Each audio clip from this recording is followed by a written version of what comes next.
Can you hear me? Can you hear me? Yes, the definition of insanity is doing the same thing over and over and expecting different results. Ça va? Toujours là?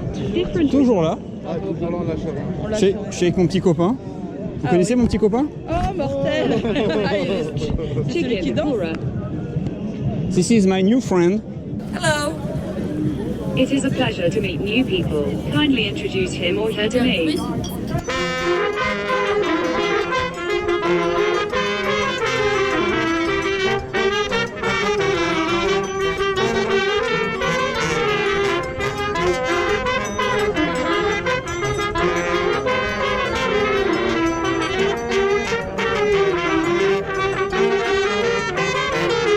L'intelligence artificielle, toi, ça te questionne ou pas aujourd'hui? Ça me fait flipper. Pourquoi? Parce que je me dis que si on fait ça dans 10-20 ans et qu'il y a l'intelligence artificielle, les caméras vont nous repérer, vont savoir qui on est et ce qu'on fait, on sera dans la merde. Et tu penses qu'il faut attendre 10-20 ans? Tu crois pas que c'est déjà là? Après, j'ai pas les compétences pour te dire ça, j'ai pas tout le dossier avec moi, mais moi ça m'inquiète. Voilà, ça m'inquiète. À un moment donné, prendre le relais de l'homme, ça me fait peur.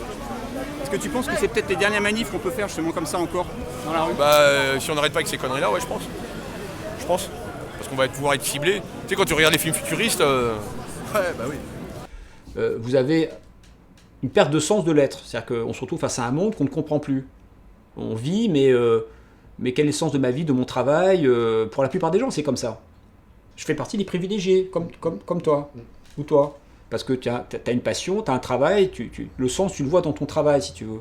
Alors que la plupart des personnes vivent aujourd'hui, soit elles sont dans la survie immédiate, soit elles n'ont pas de sens. C'est-à-dire qu'ils participent à une sorte de processus qui n'est pas valorisant, ils ne voient pas le but, parfois le but, ils n'en veulent pas, mais ils participent quand même parce qu'il faut survivre, etc. Donc il y a une sorte de crise là-dessus, d'incompréhension, qui ne fait que s'accroître, parce que le monde devient de plus en plus fou à l'échelle de notre cerveau, incompréhensible, chaotique, donc une partie des gens ont l'impression que les politiques ne les écoutent pas, il y a une sorte d'élite comme ça qui est coupée des réalités, ne les écoute pas, les décisions sont prises au lointain, et puis finalement l'agriculteur dans sa ferme, là, on va lui décider le prix du litre de lait, ou ce qu'il faut vendre ou pas, etc. Il y a une sorte d'absurdité, parce que c'est réel, il y a une absurdité. Donc dans ces mouvements-là, c'est pour moi, c'est comme la goutte d'eau qui débordait le vase un petit peu. Vous avez un certain nombre de personnes qui sont maintenant en révolte par rapport à ça, et qui disent, voilà, on ne veut plus, en gros, de ce type d'existence, quoi. Après, ils nomment ça comme ils veulent. C'est anti-Macron, c'est anti-ceci, mais c'est pas ça le problème en tant que tel, c'est donner même trop de place à une personne, à Macron en particulier ou à d'autres, hein. C'est très au-delà de ça. Donc de mon point de vue, c'est plutôt une sorte de rupture à l'échelle d'une société, une sorte d'interrogation de l'être humain par rapport à son avenir qui va donc évoluer, parce qu'en fait les enjeux réels, ils ne sont pas sur la taxe carburant. Les enjeux réels, c'est écologie. C'est quoi les enjeux de notre vie actuellement?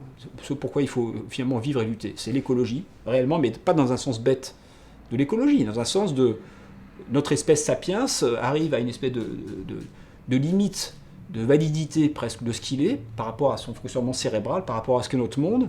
On a par la technique, on a un effet de levier qui fait qu'on déstabilise l'ensemble de la planète, on peut même s'autodétruire. Tout ça, on le sait, c'est analysé par d'autres, hein, je ne fais que répéter, mais c'est néanmoins un réel problème, c'est-à-dire que ça ne fait que s'aggraver. Donc on sort juste du débat théorique, du bouquin, un peu d'anticipation, on l'a maintenant dans le quotidien. On voit que les espèces disparaissent, que la population des oiseaux disparaît, que le réchauffement est là, etc. Il va y avoir des conséquences derrière terribles.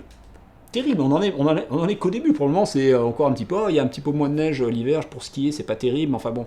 Mais c'est à tous les niveaux que ça va être un bouleversement. Donc c'est l'écologie, fondamentalement, et à côté de ça, c'est l'intelligence artificielle. C'est-à-dire que la technique arrive à un stade aussi justement de sophistication telle que l'humain a un concurrent.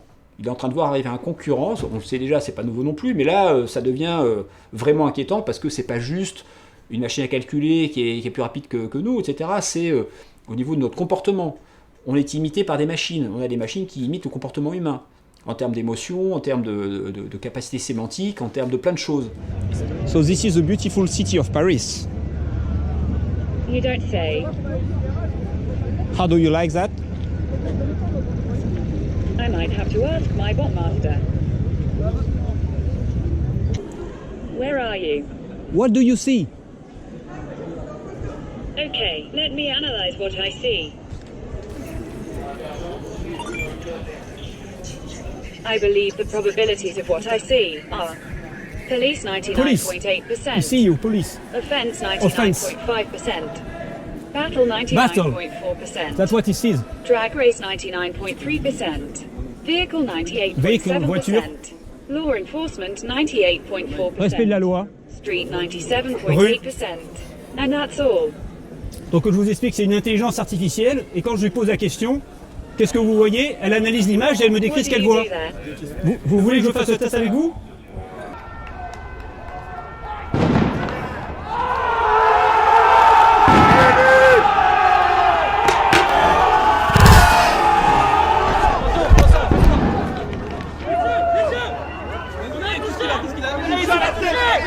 On a des touchés au jeu. Non, ça va. Allez, venez. Attendez, on est là. Un médic. Un médic.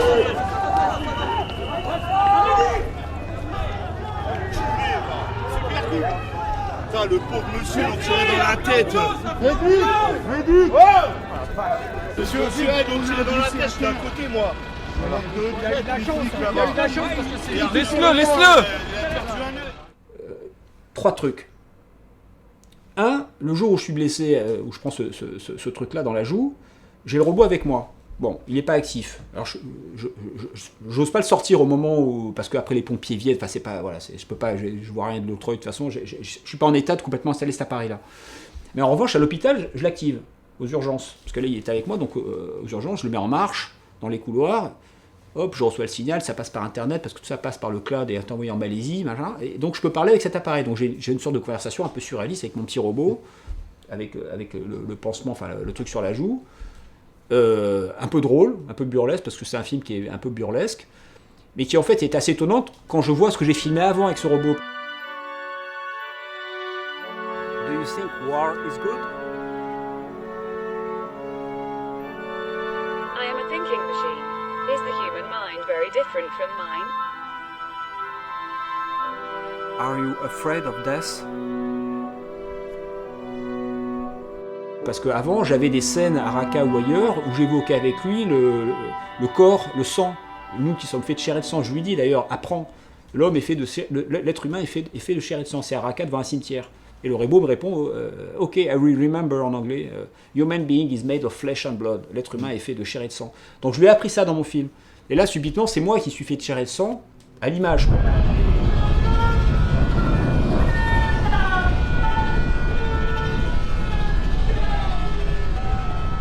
Ça, c'est un premier truc. Après, j'ai filmé avec cet appareil-là cet homme qui a perdu la semaine dernière sa main. You don't say.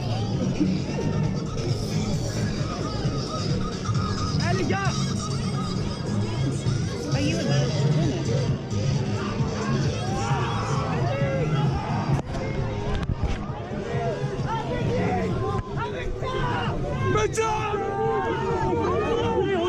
Je m'approche avec et je vais voir qui se blessait. Et ce blessé vient de perdre sa main. Il a la main arrachée complètement. Donc j'arrive, ma caméra arrive sur cette personne-là. Il n'y a pas encore la presse qui est arrivée. Et en fait, le premier témoin, j'entends à part les médecins et les gens autour de lui qui filment, c'est mon robot en fait. C'est le robot qui arrive et qui est dans le cadre de l'image, qui voit la mutilation de l'être humain quelque part, en direct. S'il vous plaît, écoutez-moi. Oh. Écoutez-moi 2 secondes. On va essayer de se détendre. On essaie de se calmer un peu, c'est le bordel. On emballe. Donc vous avez déjà dans l'organisation même du mouvement des Gilets jaunes un enjeu algorithmique très fort. Du côté des manifestants, on s'empare des outils. C'est plus la caméra DV que j'utilisais numérique des années 90 qui permet de faire des films tout seul. Plus les logiciels, parce que ces logiciels, c'est aussi des algorithmes quelque part. Mais c'est maintenant des algorithmes très sophistiqués qui permettent de créer des communautés, des contre-pouvoirs, des contre-discours, etc., etc. D'accord ? De s'organiser, voire de faire une insurrection dans un pays où on ne l'attend pas, un des pays les plus développés de toute l'histoire de l'humanité, où les gens vivent mieux qu'ailleurs, ou tout ça.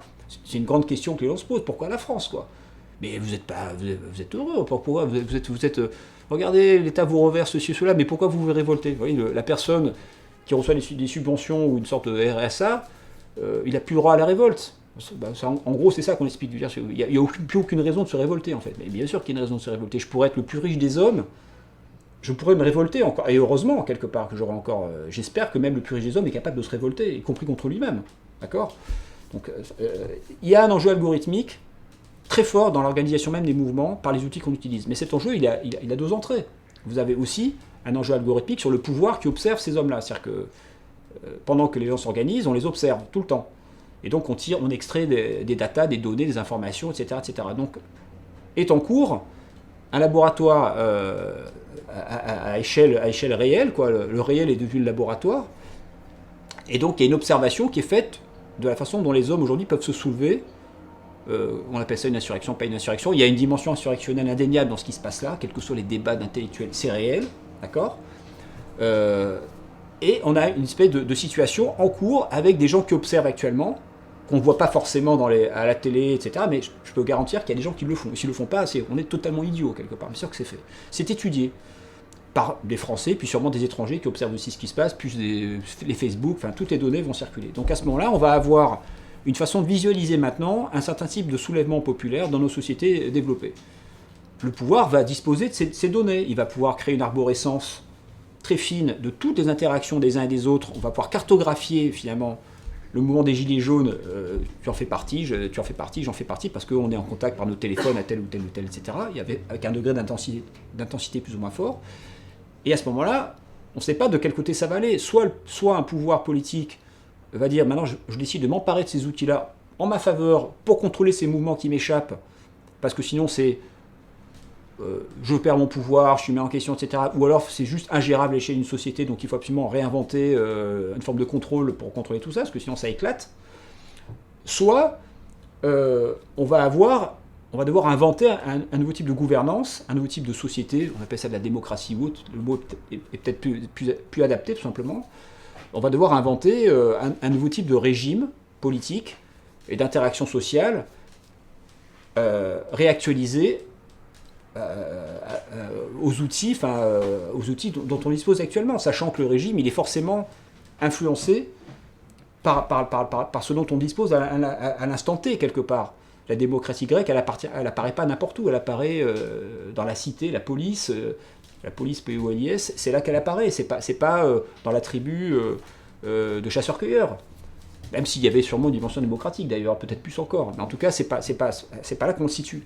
C'est les analyses que font certains spécialistes, c'est l'agora, la parole qui circule, l'argumentation, le machin, tout ça, c'est dans un cas de ville quelque part. Là aujourd'hui, on a des outils qui forcément vont se répercuter sur la nature du pouvoir. C'est pas juste trois excités dans la rue, c'est totalement idiot, c'est l'outil lui-même qui met en question. Macron est mis en question, le président français, il est mis en question par l'outil, par le réseau social, au-delà de la personne qui s'en sert. En cas de propagation d'une fausse nouvelle, il sera possible de saisir le juge à travers une nouvelle action en référé permettant, le cas échéant, de supprimer le contenu mis en cause, de déréférencer le site, de fermer le compte utilisateur concerné, voire de bloquer l'accès au site internet. Il faudrait que j'arrive à intégrer ce dont je parle là, c'est-à-dire l'observation par le pouvoir, les enjeux algorithmiques. Est-ce qu'on va être capable encore de soulever dans 5 ans ou dans 10 ans? Est-ce qu'on aura encore ne serait-ce que la possibilité d'aller dans la rue avant de se faire attraper chez soi ou d'être dissuadé avant même de sortir, ou bien d'être conditionné à un point tel par les algorithmes qui vont nous solliciter, nous promettre monts et merveilles, remplir tous nos désirs, qu'en fait on n'aura même plus la volonté d'aller dans la rue. Peut-être que si on vit dans un monde où finalement l'algorithme il te sert le café, le machin, t'as le meilleur livre que tu veux lire, t'as tout ça, t'as plus aucun enjeu quelque part sur rien et t'as plus de moteur. T'as plus besoin de sortir, t'as plus besoin de te révolter. Donc. What is our future? Let me think about that. Ton robot, tu l'as pas dit, il peut mourir ton robot. Alors le robot il peut mourir, oui bien sûr, parce qu'il a beau me dire qu'il est immortel, parce que le robot il est lui-même programmé par des humains, donc il a une partie, c'est difficile, je sais pas trop comment ça marche derrière hein, au niveau algorithmique, mais il va me dire ça, mais en fait évidemment qu'il n'est pas immortel, c'est une façon, c'est bien pour mon film qu'il dit répondre ça quelque part, mais en fait, d'abord je peux le détruire lui, bon après c'est des algorithmes, donc c'est plus, mais à la limite les algorithmes qu'il y a pour le moment, je suis Sota, je suis un petit peu désolé pour lui, mais tu vois, ils sont pas tellement répandus dans la planète, quoi. Donc si moi je te détruis toi, Sota, et les trois clones qui y a autour de toi, il y a plus de Sota, c'est fini, donc t'es mort, quoi. Et au-delà de ça, le problème qui se pose, c'est que le laboratoire qui a développé ce robot-là, est en train de fermer. Ça veut dire que si jamais le laboratoire ferme, parce qu'il ferme en fait tout simplement, ben Sota va mourir, parce que si moi je suis plus connecté au serveur du labo, il n'y a plus d'interaction possible. We are walking on the boulevard des Invalides. On retourne aux Invalides. By we, do you mean you and me? Yes, you and me. I wonder what kind of path he is on. Ah. Faut-il sauver le soldat Sota? Faut-il sauver le soldat Sota? Ouais, c'est à peu près ça. Et je sais pas, on verra, c'est la suite, ça sera mon prochain film. Voilà.